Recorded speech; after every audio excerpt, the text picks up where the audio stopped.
Hey, parasite, are you watching this? Saying that, my husband waved his hand towards me with his smartphone screen. His face was red, and it was clear that he was quite drunk. Then, another person appeared on the screen next to him. "Come on, Claire. Let my brother go already. You parasite." That was my sister-in-law, Amber. These two call me a parasite who has no choice but to rely on my husband's income as a full-time housewife. At that time, they made a video call to me while drinking at their parents' house on purpose. I let out a deep sigh. "Hey, you were drinking at your parents' house now, right? Are your parents there?" Yeah, they're here. Why? "Can you let me talk to your father?" Huh? Why? Are you planning to tattle on me, to my dad or something? My sister-in-law's high-pitched and carefully voice spoke up from next to him. "Oh, well, it's fine, isn't it? Our dad is on our side. Daddy, Claire wants to talk to you." I couldn't stop laughing at the voice of my sister-in-law calling my father-in-law. I can finally correct their misunderstanding that I had been enduring. I am Claire, a 32-year-old full-time housewife. I used to work at a major advertising agency, but shortly after getting married, my husband asked me to become a full-time housewife. Hey, Claire, can you become a full-time housewife? I'll support you. Huh? I was surprised by his words, and my husband took my hand gently. He was a completely different person back then, much kinder than he is now. 'Cause we got married, right? If we want a happy home, it's better for one of us to stay at home and take care of things. But I can't do housework, and all I can do is work. You, on the other hand, are good at that kind of stuff, unlike me, right? Well, I'm not really that good. What are you talking about? Didn't you cook for me some Italian on your day off before? It was really delicious, and it made me feel so much better. I really respect and love that about you. So, please, quit your job, okay? Seeing my husband asking me like that, I reluctantly made up my mind. Okay, I understand. I don't know if I can quit right away, but I'll talk to my company. Thanks, Claire. I appreciate it. My husband's face lit up with joy, and I couldn't help but wonder how much this meant to him, that I became a housewife. I thought it was a little strange, but seeing how happy my husband was, I decided to give in. I liked my job at the advertising agency, and I had just started getting assigned to plan advertising campaigns. So, I had mixed feelings about leaving my job. However, because we had just gotten married, I wanted to respect my husband's wishes. 6 months after our marriage, I quit my job. In our early stages of marriage, my husband always expressed gratitude for my help and the household chores. However, after about 3 years, he stopped saying thank you and making comments that blamed me for not having a job. You're lucky. You can live an easy life just relaxing at home. Huh? Whoa, isn't it true? You're living off the money I earn. I'm jealous. Being able to just stay at home and not work, and still get by. But you're the one who asked me to become a housewife, remember? My husband looked annoyed. See? You can use my words as a shield to justify yourself. It's so easy, isn't it? Well then, if you were a housewife, focus more on household chores. You have it easier than anyone else in the world, since you don't work And you don't even have children. And yet, you always do things half-heartedly, don't you? He's probably referring to the frozen foods I received from our neighbor. What are you talking about? The frozen food? They own the grocery store, remember? They gave us a lot. So I don't want to waste it. I'm trying to save money on groceries and save for our future. When I said that, my husband stuttered. He had been talking about saving money to build a house, so we had discussed the saving. Well, I know that without you telling me. But saving money and making half-hearted dishes are not related. If you received frozen food, you can use it, but try to be more creative. Make it look like a more elaborate dish. I sighed at my husband's complaint. He must think that putting unnecessary effort into something is a good value. I've never made things difficult for my husband by cutting corners on cooking, cleaning, or laundry. I shouldn't have to be called the one who has it the easiest in the world, despite this. I thought that, but I didn't want to argue, so I said, Understood. I already knew that my husband's change in attitude had its roots in work-related stress. He has a selfish side that makes him think, why am I the only one going through such a tough time when I'm tired and struggling? He only sees his own hardships and doesn't think much about others. This narrow-mindedness makes him oblivious to the effort that I put into household chores. That's why he started thinking, I work so hard, yet the money keeps disappearing because of my wife. It seems that my sister Amber, who dislikes me, also whispered bad things about me in his ear. Claire is like a parasite, isn't she? Amber, who boasts about earning a lot of money as a model, found an easy target to criticize in me, who has no income. She's already in her mid-30s and doesn't know how many more years she can continue modeling. Yet, she's not capable of decent judgment. My husband, who was already small-minded, was further fueled by his sister's words and started using even more hurtful words against me. You are a parasite who has no choice but to rely on my money in my house. So don't act all high and mighty. My husband has been saying such awful things to me for years now. I try to think that there was no point in arguing, but I've reached my limit. Since my husband, Amber, and my in-laws are all here, it's a good opportunity to tell them the truth. So I asked my father-in-law to come over. Oh, hello, Claire. How's it going? Then I told my father-in-law about the abusive words that the two had been saying to me, and about my decision. Then my father-in-law let out a huge sigh over the phone and yelled, What have you guys done? We were going to build a two-family house and live together with Claire's money. I could feel a sudden chill from the presence on the other side of the screen.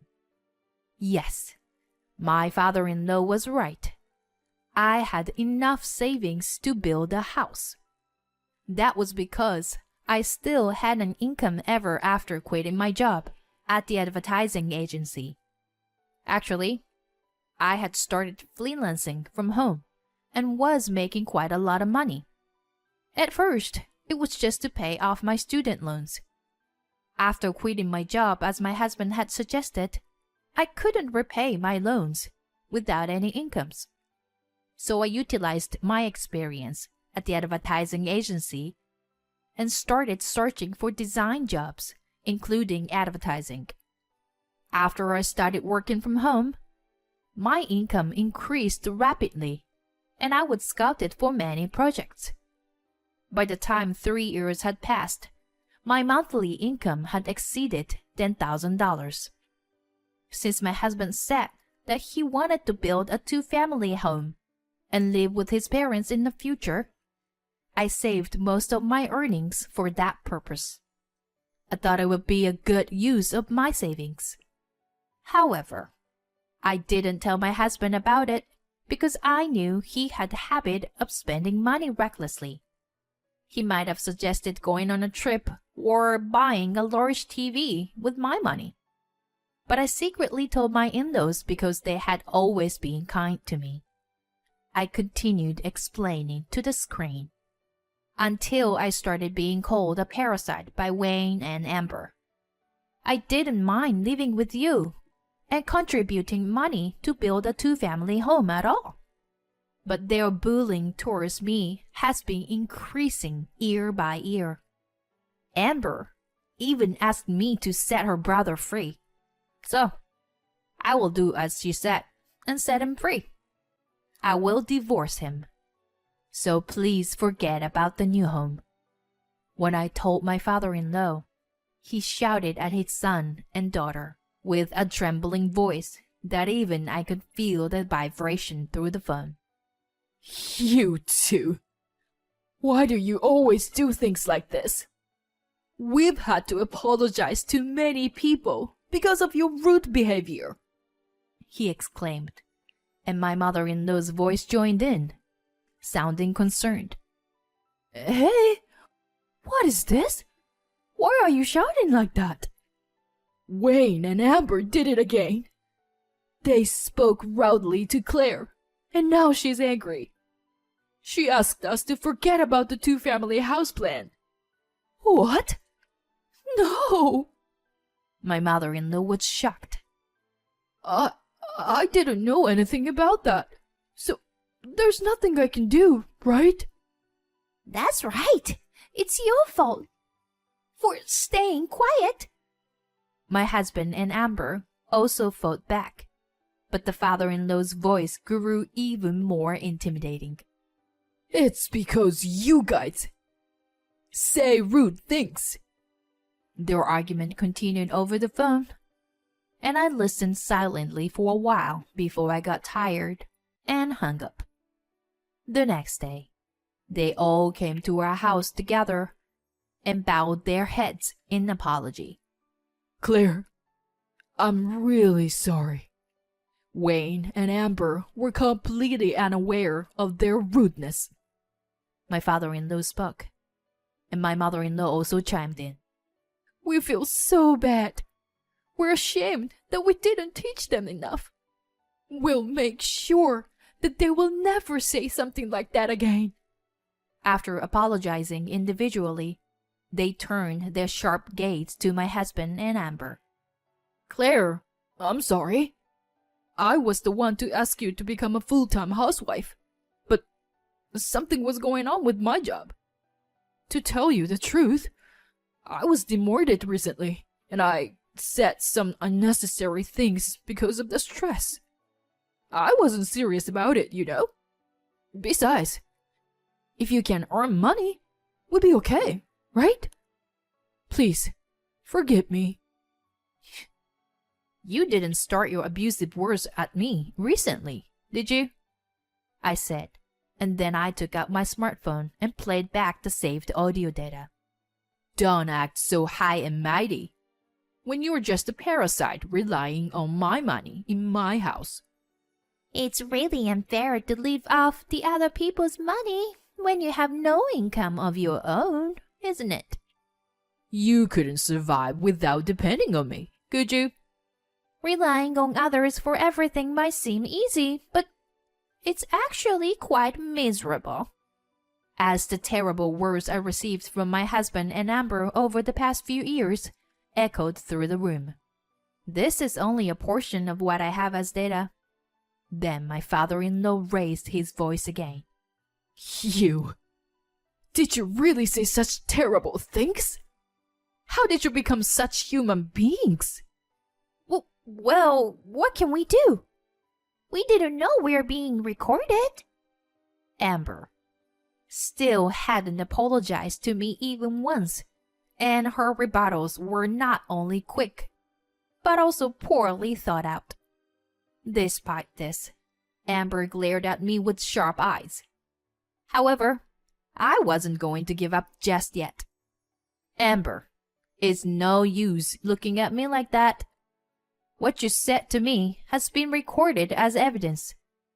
Even you understand what people will think when they hear it, right?